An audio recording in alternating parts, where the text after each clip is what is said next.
From the broadcast studios at Erie High School, it's time for the Erie Tiger Network News.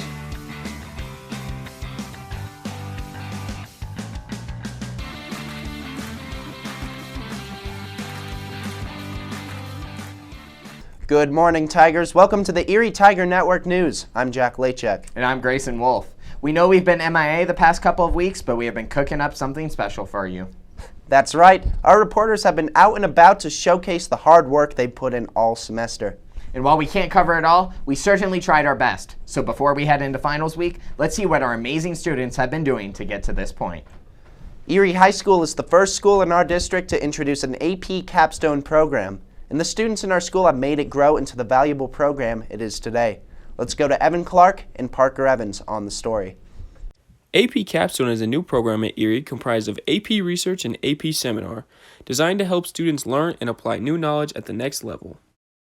AP Capstone it's a new program, but it was created after we've had a long history of students going off to college with a lot of AP courses under their belt, but they're kind of lacking like the social skills and the ability to apply their knowledge and show that they know how to do this stuff on their own. AP Capstone isn't just a new program to students, though. It's new to teachers as well. AP Seminar teacher Tori Curtis tells us how it's helping to expand her knowledge to educate others better and challenging her every day. It challenges me because I have to think on my toes. I have to be knowledgeable about a bunch of random information, but I also get to learn a bunch of stuff. The students of this program have been working extremely hard and look forward to using this program as a stepping stone to achieve great things at the next level. CJ Eli, an AP Research student, has enjoyed the hands-off approach of the class. The most enjoyable part I've found so far is being able to design my own experiment for AP Research because I get to do what I want.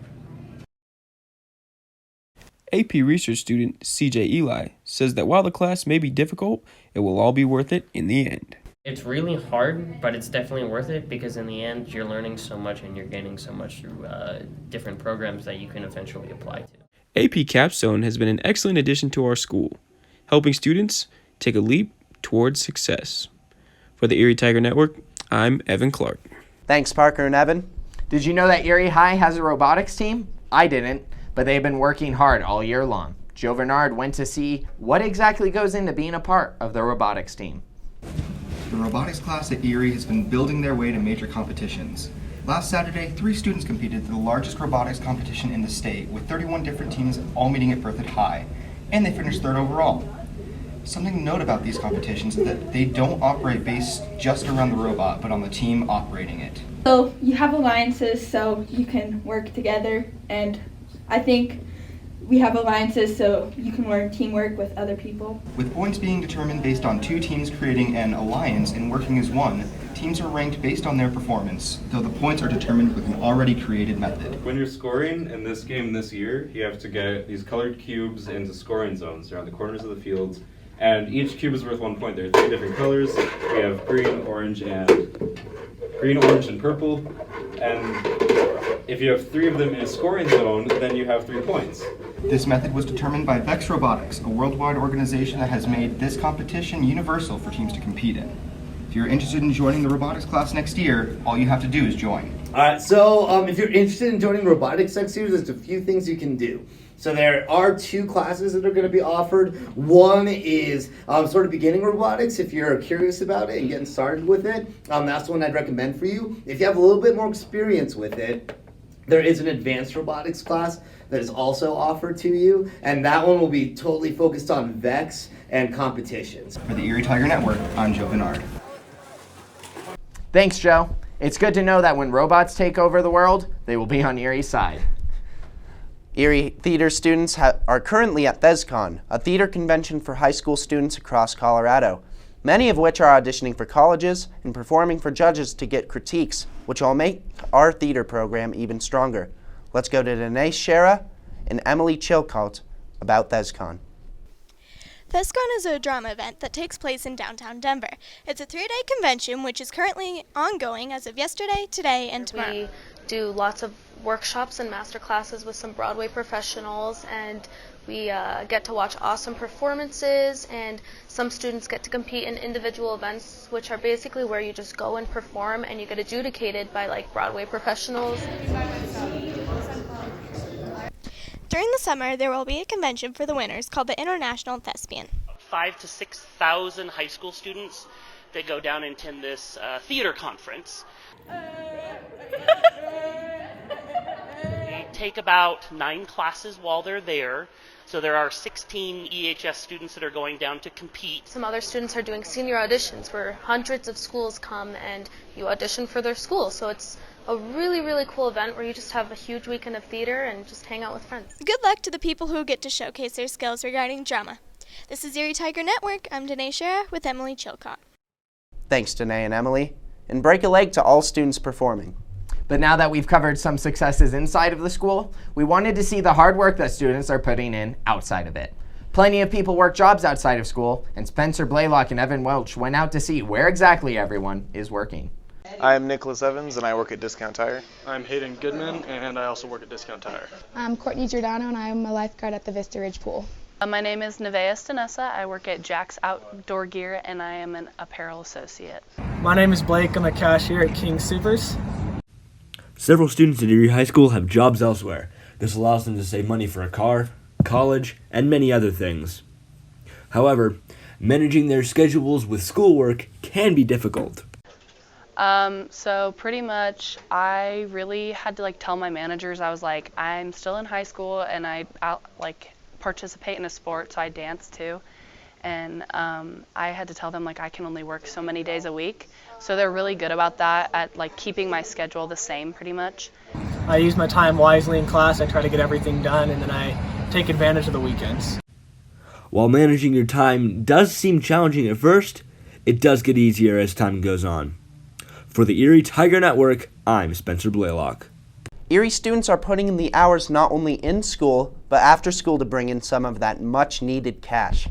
Finally, we couldn't go without mentioning our athletic programs. One specifically made waves last weekend, and it was Erie Cheer. They are your 4A champions, and everyone is proud. To get the feeling of the weekend, you really had to be there. But if you weren't, I covered it to give you a close feeling. Here is my recap of the cheer state competition. All right, let's continue Class 4A cheer. Please welcome the Erie Tigers. On December 6th, defending 4A cheer state champions, Erie, took the mat for the first time during the state competition. The exceptional performance that ensued instilled a lot of confidence in the team for the rest of the competition. However, what they made look easy took a lot of preparation to master. Going behind the scenes, the team was practicing up until just a few minutes before they took the mat. However, the team morale contributed just as much when they were faced with any hardship leading up to the state competition.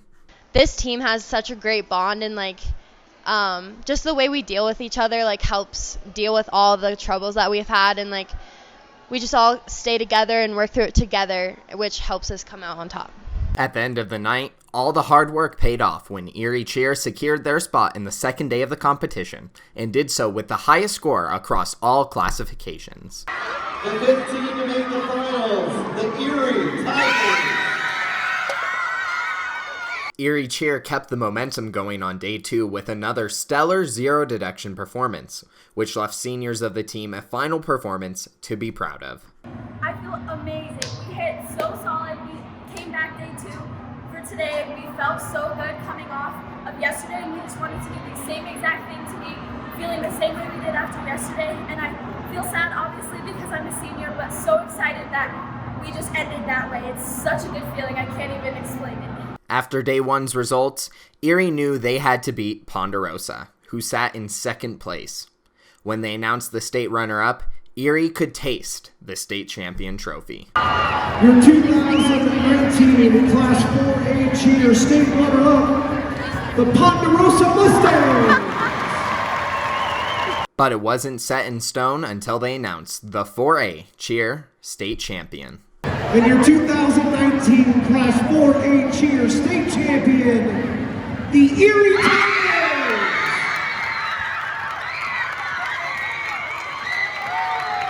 Being a state champion is no mean feat in itself, but being a state champion twice back-to-back brought indescribable feelings. It feels really great, like being able to pull together as a team, knowing what you can do, and it just makes you feel so much more like a family. You're just so happy, and it's an overwhelming feeling. The state championship marks for most the end of a season, but for the seniors on the team, it marks the end of their high school cheer career. But being a state champion lets them go out on top. Going out on top as a state champion is just a really good feeling, knowing that I get to walk out of my senior year, knowing that I've won and I've tried my best, and I'm just so proud of my team. While these seniors may have performed at the state level for the last time, they have one more competition that awaits. This February, they will perform at Nationals in Florida, and they are ready for the challenge. The girls are ready. I think it's their chance to finally prove themselves beyond the state of Colorado, and I think we're going to show up, and it's going to be good. With the state title locked down, all that's left to focus on is the future, and there is a bright future for Erie Cheer. We just keep building. We keep building. I think that every year we get stronger and stronger, and people are coming to us because they want to be a part of this program, and not just because of the trophies, but because we have such an awesome atmosphere, which is the most important part. When Erie Cheer left for the Denver Coliseum Friday morning, they had no clue of what was in store. But coming home late Saturday night, they have a trophy, rings, and one proud title: 4A state champions. For the Erie Tiger Network, I'm Grayson Wolf.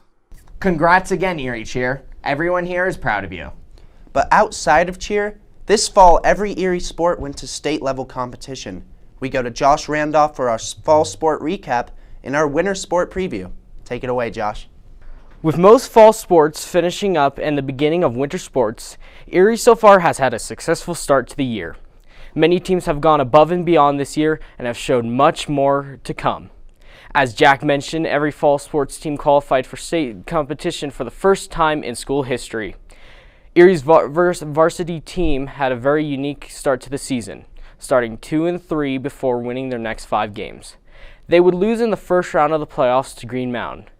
Many are very excited to see this young, strong team compete every year to be the best. Soccer also had a successful season, making it to the second round of the playoffs for the first time in team history.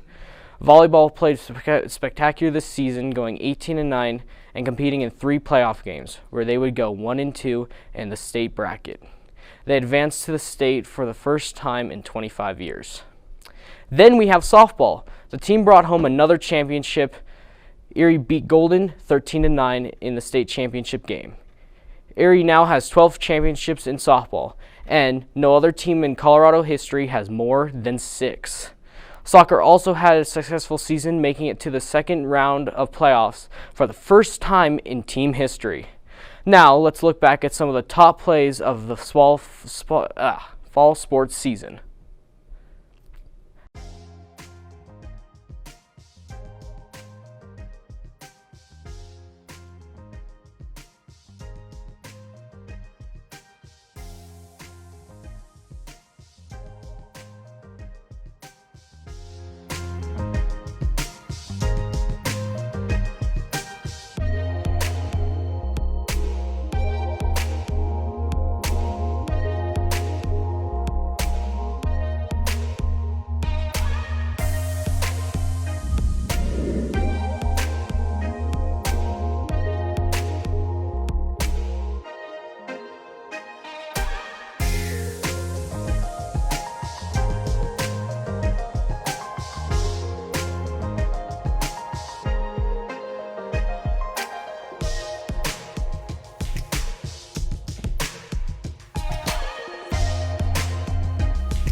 Palms had another great season, placing second at state this weekend. Congratulations to everyone who performed, and especially to Juliana Grimes, who was named All-Elite Athlete, and Carlin Trujillo, who is CSCA All-Colorado Athlete. Both boys and girls varsity basketball are undefeated to start the season, and both are ranked in the top 10 after a strong first week of play. They competed in the All-Centaurus tournament this week, which ends tomorrow. Be sure to go support both teams tomorrow afternoon. They take on Niwot and D'Evelyn after finals week, both on the road. Wrestling is also off to a strong start. Noah Lopez was the BOCO Preps Athlete of the Week, and he and his brother both won at the Fairview tournament last Saturday. Always remember, if you can't go to any of the games, to tune into Erie Tigers Network and go follow our reporters on social media. That has been your look at Erie's fall sports and a look ahead of winter. I'm Josh Randolph with Grayson and Jack. Back to you. Thanks, Josh. It truly has been an amazing year for all of Erie, but there is just one thing left to conquer. As most of you know, finals are just around the corner. While it is a stressful time, it is also a time to bring up your grades. It is important that you are on top of your schedule and doing all that you can do to study, and every student has their own way of doing it that is just right for them. Probably my biggest tip is to not procrastinate, because if you just leave everything to the last minute and just study the night before, you won't do too well in your finals. So if you spread it out over a week, or if you know that your test is on Thursday instead of Monday, maybe focus on the ones on Monday first and then do the ones on Thursday. Bring home those grades, Tigers, unless you want a big sack of coal from Santa. That's all for this semester, Tigers. Make sure to follow us on Twitter and Instagram at Erie Tiger Media. Thanks for watching all semester. We'll be back in January. Have a safe winter break, and go Tigers.